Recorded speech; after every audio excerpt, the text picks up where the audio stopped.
నమస్తే, welcome to TV 21 news. నేను మీ ఆదిత్య. ముందుగా బులెటిన్ హెడ్లైన్స్. గొంతు ఇన్ఫెక్షన్తో యశోద ఆసుపత్రిలో చేరిన మంత్రి కోమటిరెడ్డి వెంకటరెడ్డి.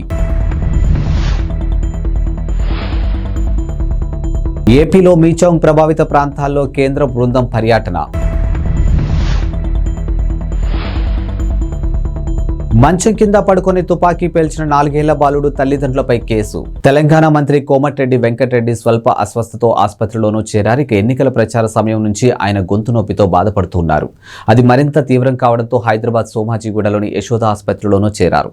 ఎన్నికల ప్రచారంలో విరామం లేకుండా పాల్గొని ప్రసంగించడంతో ఆయన గొంతుకు ఇన్ఫెక్షన్ అయింది. ప్రస్తుతం చలి వాతావరణం పెరగడంతో ఉష్ణోగ్రతలు పడిపోవడంతో అది మరింత ఎక్కువైంది. ఆయనను పరీక్షించినటువంటి వైద్యులు ఇన్ఫెక్షన్ స్వల్పంగానే ఉందని, ఆందోళన చెందాల్సిన పని లేదని చెప్పారు. ఇక నిన్న ఢిల్లీ వెళ్లిన వెంకటరెడ్డి లోక్సభ స్పీకర్ ఓం బిర్లాను కలిసి ఎంపీ పదవికి రాజీనామాను చేశారు. అనంతరం తెలంగాణలోని జాతీయ రహదారులు విస్తరణ చేపట్టాలని కోరుతూ national highway authority of India chairman ను కలిసి కోరారు. ఇక హైదరాబాద్ చేరుకున్న తర్వాత యశోద ఆసుపత్రిలోనూ చేరారు. ఆంధ్రప్రదేశ్లోని మీచౌంగ్ తుపాను ప్రభావిత ప్రాంతాల్లో ఈ రోజు రేపు కేంద్ర బృందం పర్యటించనుంది. ఇక ప్రభావిత జిల్లాలో నష్టపోయిన పంటలు, ఇతర ఆస్తులను అధికారులు అంచనా వేయనున్నారు. ఈ మేరకు కేంద్ర బృందం బుధవారం ఆంధ్రప్రదేశ్ కు చేరుకుంది. ఇక బుధవారం కృష్ణా, బాపట్ల జిల్లాలో, గురువారం నెల్లూరు, తిరుపతి జిల్లాల్లో అధికారులు బృందం పరిశీలన చేయనుంది. ఇక పరిశీలనకు ముందు డిజాస్టర్ మేనేజ్మెంట్ డైరెక్టర్ తో భేటీ కానుంది. 2 బృందాలుగా ఏర్పడి ప్రభావిత ప్రాంతాలకు బృంద సభ్యులు పరిశీలించున్నారు. ఇక ఆయా జిల్లాల అధికారుల నుంచి సంబంధిత సమాచారాన్ని తెలుసుకోవాలనుకుంటున్నారు. ఇక ఏపీ విపత్తు నిర్వహణ సంస్థ ఎండీ అంబేద్కర్ వెల్లడించారు.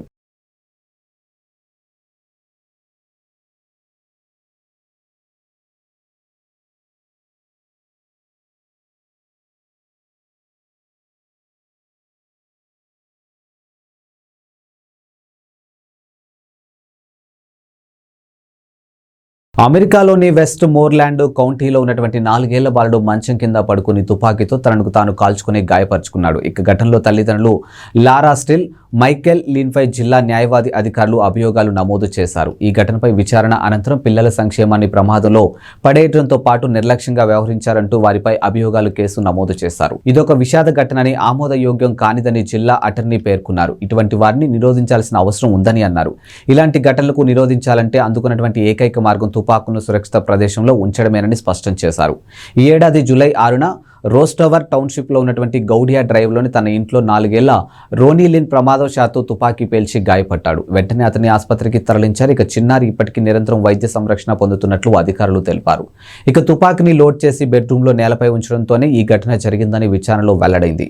ఘటనా సమయంలో స్టీల్, లీన్ ఇద్దరు ఉన్నారు. ఇక తుపాకీ శబ్దం వినిపించిన తర్వాత వెళ్లి చూస్తే కుమారుడు గాయంతో, రక్తమూడుతో కనిపించాడు. ఇక పక్కనే తుపాకీ ఉంది. ఇక ప్రతి నేరాన్ని నిరోధించలేమని, కానీ అత్యంత దుర్బలమైన వాటిని నిరోధించేందుకు ఓ మార్గాన్ని కనుగొల్సి ఉందని జిల్లా అటర్నీ పేర్కొన్నారు. ఇక తుపాకులకు సురక్షిత ప్రదేశంలో ఉంచడం ద్వారా ఇటువంటి ఘటనలకు నిరోధించవచ్చని వివరించారు. తక్షణ మానవతావాద సాయం కోసం గాజాలో ఇజ్రాయెల్ హమాస్ కాల్పుల విరమణకు డిమాండ్ చేస్తూ ఐక్యరాజ్య సమితి జనరల్ అసెంబ్లీలో ప్రవేశపెట్టినటువంటి ముసాయిదా తీర్మానానికి భారత్ అనుకూలంగా ఓటు వేసింది. హమాస్ చెరలో ఉన్నటువంటి బందీలందరినీ బేషరతుగా విడుదల చేయాలని ఈ తీర్మానంలోనూ పొందుపరిచారు. ఇక Algeria, Bahrain, Iraq, Kuwait, Oman, Qatar, Saudi Arabia, UAE, పాలస్తీనాతో పాటు అనేక దేశాలు స్పాన్సర్ చేసినటువంటి ఈ తీర్మానంపై మంగళవారం ఓటింగు జరిగింది. ఇక అమెరికా, ఇజ్రాయెల్తో సహా 10 దేశాలకు వ్యతిరేకంగా ఓటు వేశాయి. ఇక మరో 23 దేశాలు ఓటింగ్కు దూరంగా ఉన్నాయి. ఇక హమాస్ ఇజ్రాయెల్ యుద్ధం కారణంగా తీవ్రమైన మానవతా సంక్షోభం ఏర్పడిందని, పెద్ద ఎత్తున ప్రాణనష్టం జరుగుతుందని ఐరాసలోని భారత శాశ్వత ప్రతినిధి రుచిరా కాంబోజ్ అన్నారు. ఇక స్త్రీలు, పిల్లలు ప్రాణనష్టం అధికంగా ఉందని అన్నారు. ఇక జనరల్ అసెంబ్లీలో ప్రవేశపెట్టిన తీర్మానానికి భారత్ అనుకూలంగా ఓటు వేసిందని పేర్కొన్నారు. ఈ తీర్మానంలో అనేక కోణాలు ఉన్నాయని, హమాస్ చెరలో బందీల పట్ల భారత్ ఆందోళన వ్యక్తం చేస్తుందని రుచిరా కాంబోజ్ పేర్కొన్నారు. తెలంగాణలో నూతనంగా ఏర్పడిన కాంగ్రెస్ ప్రభుత్వం వడివడిగా అడుగులు వేస్తూ ముందుకు సాగుతుంది. ఇక కొత్త మంత్రులు ఆయా శాఖలపై అధికారులతో సమీక్షలు నిర్వహిస్తున్నారు. అయితే కాంగ్రెస్ ప్రభుత్వం 6 నెలలు మించి ఉండదంటూ విపక్ష నేతలు విమర్శలకు దిగుతూ ఉన్నారు. ముఖ్యంగా హిప్ రీప్లేస్మెంట్ సర్జరీ చేయించుకుని ఆసుపత్రిలో చికిత్స పొందుతున్నటువంటి మాజీ సీఎం కేసీఆర్ ను సీఎం రేవంత్ సహా పలువురు మంత్రులు కాంగ్రెస్ నేతలు పరామర్శించిన నేపథ్యంలో ఈ తరహా విమర్శలు మరింత ఎక్కువయ్యాయి. ఈ విమర్శలకు కాంగ్రెస్ నేత విజయశాంతి కౌంటర్ ఇచ్చారు. ఇక బీఆర్ఎస్ అధినేత కేసీఆర్ ను కాంగ్రెస్ ప్రభుత్వ నేతలు మర్యాదపూర్వకంగా కలిసి ఓదార్పు ఇచ్చారని, దీనిపై కూడా కొంతమంది బీఆర్ఎస్ ముఖ్య నేతలు వ్యతిరేక వ్యాఖ్యలు చేయడం సమంజసం కాదని ఆగ్రహం వ్యక్తం చేశారు. ఇక మానవీయ స్పందనకు రాజకీయాన్ని కలపడం నేటికి బీఆర్ఎస్ కు అవసరమేమో కానీ కాంగ్రెస్ ప్రభుత్వానికి అవసరం లేదని మండిపడ్డారు. ప్రభుత్వం కూలుతుందంటూ బీఆర్ఎస్ నేతలు చేస్తున్నటువంటి తప్పుడు ప్రకటనలు కేసీఆర్ తప్పక ఖండించాల్సిన అవసరం ఉందని ఆమె తెలియజేశారు. తెలంగాణ కొత్త సీఎం రేవంత్ రెడ్డి సంచలన నిర్ణయాలతో తమదైన మార్కు పాలన కనబరుస్తున్నారు. ఇక సర్కార్ కొలువుదీరిన రోజు నుంచి సరికొత్త నిర్ణయాలతో దూకుడుగా వ్యవహరిస్తూ ఉన్నారు. గత ప్రభుత్వం హయాంలో తీసుకున్నటువంటి నిర్ణయాలను సమీక్షిస్తూ కీలక ఆదేశాలు జారీ చేస్తూ ఉన్నారు. ఈ క్రమంలోనే సీఎం రేవంత్ రెడ్డి మరో కీలక నిర్ణయం తీసుకునేందుకు రెడీ అయినట్లు తెలుస్తుంది. బీఆర్ఎస్ ప్రభుత్వం నిర్మించి తలపెట్టినటువంటి ఓఆర్ఆర్లో metro project CM Revanth Reddy రద్దు చేసేందుకు మొగ్గు చూపుతున్నట్లు సమాచారం. అయితే తాజాగా ఈ మెట్రో విస్తరణ పనులకు సీఎం రేవంత్ బ్రేకులు వేయనున్నట్లు సమాచారం. ఇక మంగళవారం ఎంఐఎం ఎమ్మెల్యేతో సీఎం రేవంత్ రెడ్డి భేటీ అయ్యారు. పలు అభివృద్ధి పనులు కార్యాచరణపై వారితో చర్చించారు. ఈ సందర్భంగా ఓఆర్ఆర్ మెట్రో విస్తరణ ప్రాజెక్టు అంశం కూడా చర్చకు వచ్చినట్లు తెలుస్తుంది. ఇక ఔటర్ రింగ్ రోడ్డు వరకు మెట్రో విస్తరణ అవసరం లేదని, అది కొందరు రియల్ ఎస్టేట్ వ్యాపారులకు లాభం చేకూర్చేందుకు గత ప్రభుత్వం తీసుకున్న అనాలోచిత నిర్ణయంగా సీఎం అభిప్రాయపడినట్లు తెలుస్తుంది. ఇక రేవంత్ రెడ్డి ఆ ప్రాజెక్టుకు రద్దు చేసి పాత నగరాన్ని విమానాశ్రయానికి అనుసంధానం చేయాలని ఆలోచిస్తున్నారట. విశ్వనగరంగా ఎదుగుతున్నటువంటి హైదరాబాద్ నగరం ఇండియాలోనే బెస్ట్ సిటీగా నిలిచింది. అది కూడా పూణే, బెంగళూరు లాంటి సిటీలను వెనక్కి నెట్టేసి మరి అత్యున్నత నగరంగాను నిలిచింది. అయితే బెస్ట్ సిటీగా నిలవడం 2015 నుంచి హైదరాబాద్ కు ఇది 6వ కావడం విశేషం. ఈ విషయాన్ని మాజీ మంత్రి కేటీఆర్ ట్విట్టర్ ద్వారా పంచుకున్నారు. అయితే మెర్సర్ అనే అమెరికాకు చెందినటువంటి కన్సల్టెన్సీ ఆర్థిక సేవల సంస్థ తాజాగా ఉత్తమ జీవన ప్రమాణాలతో కూడినటువంటి ప్రపంచ నగరాల ర్యాంకింగ్స్ ను రిలీజ్ చేసింది. ఈ ర్యాంకింగ్స్ లో ఇండియా నుంచి హైదరాబాద్, పూణే, బెంగళూరు చోటు దక్కింది. అయితే హైదరాబాద్ కు 153వ స్థానం దక్కగా పూణే 154, బెంగళూరు 156 స్థానంలో ఉండడం గమనార్హం. ఇక చెన్నై 161, ముంబై 164, కోల్కతా 170 స్థానాల్లో ఉండగా దేశ రాజధాని ఢిల్లీ అయితే 172 స్థానానికి పరిమితమైంది. తెలంగాణలో సంచలన నిర్ణయాలతో సీఎం రేవంత్ రెడ్డి తమదైన మార్కు పాలన కనబరుస్తూ ఉన్నారు. ఇక సర్కార్ కొలువుదీరిన రోజు నుంచి ఆయా శాఖల అధికారులతో వరుసగా రివ్యూలు నిర్వహిస్తూ కీలక ఆదేశాలు జారీ చేస్తూ ఉన్నారు. ఈ క్రమంలో సీఎం రేవంత్ రెడ్డి తన మాస్టర్ ప్లాన్ అమలు చేసేందుకు రంగం సిద్ధం చేస్తూ ఉన్నారు. విశ్వనగరంగా ఎదుగుతున్న హైదరాబాద్ నగరాన్ని అభివృద్ధి చేసేందుకు మీ దగ్గరున్న ప్లాన్ ఏంటని ఓ న్యూస్ ఛానల్ యాంకర్ అడిగిన ప్రశ్నకు రేవంత్ రెడ్డి చెప్పిన సమాధానం సోషల్ మీడియాలో తెగ ట్రోల్ అయింది. అప్పుడు ట్రోల్ అయిన తన ప్లాన్ ఇప్పుడు సీఎం రేవంత్ రెడ్డి అమలు చూపేందుకు సిద్ధమవుతూ ఉన్నారు.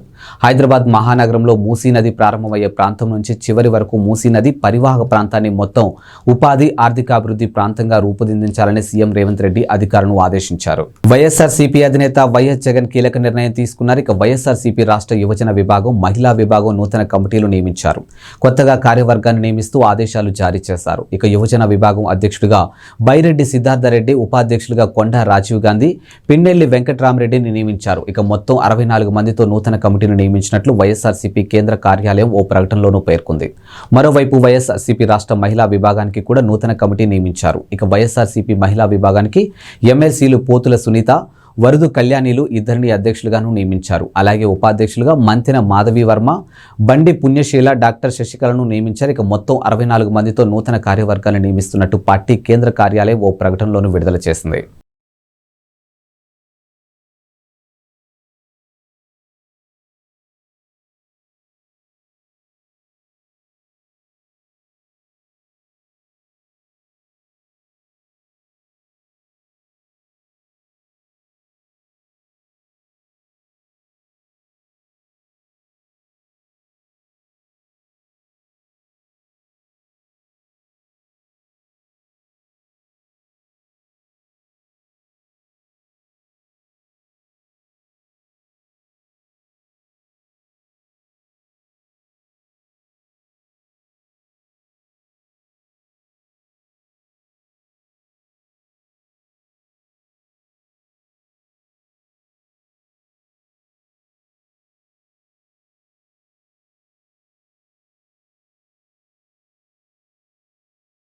శ్రీశైలం ఆలయ పాలక మండలి కీలక నిర్ణయాలు తీసుకుంది. ఇక దేవస్థానం పరిపాలనా భవన్లో చైర్మన్ రెడ్డివారి చక్రపాణి రెడ్డి అధ్యక్షన సమావేశం నిర్వహించారు.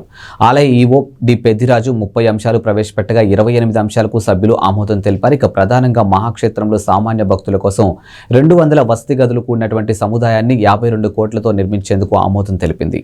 ఇక శ్రీశైలం క్షేత్ర పరిధిలో ట్రాఫిక్, పార్కింగ్ సమస్యలను అధిగమించేందుకు టోల్ గేట్, నంది సర్కిల్ మొదలైన చోట్ల 38.50 లక్షలతో ఫ్రీ కాస్ట్ సెంటర్, డివైడర్ డివైడర్లు ఏర్పాటుకు అంచనాలకు గ్రీన్ సిగ్నల్ ఇచ్చారు. అంతేకాదు 29 లక్షలతో క్షేత్ర పరిధిలో పలుచోట్ల సీసీ రహదారుల నిర్మాణానికి ఆమోదించారు. శిఖరేశ్వర ఆలయ ప్రహరీ బండపరుపు సిమెంటు రహదారి పనులకు 49 లక్షలు కేటాయించారు. ఇక సిద్ధారామప్ప జంక్షన్ మలుపు వద్ద 15 లక్షలతో పనులు చేపట్టాలని, కళ్యాణకట్ట వద్ద 13 లక్షలతో మరమ్మతులు అభివృద్ధి పనులు చేయడానికి ఆమోదం తెలిపారు. శ్రీశైల క్షేత్ర స్థల పురాణం చరిత్ర క్షేత్ర ప్రత్యేకతలను పొందుపరుస్తూ చిత్రాలతో కూడినటువంటి టేబుల్ బుక్ ప్రచురించేందుకు సభ్యులు ఓకే చెప్పారు. ఇవి ఇవాల్టి బులెటిన్ అప్డేట్స్. మరో బులెటిన్తో మళ్ళీ కలుద్దాం. అంతవరకు సెలవు. నమస్కారం.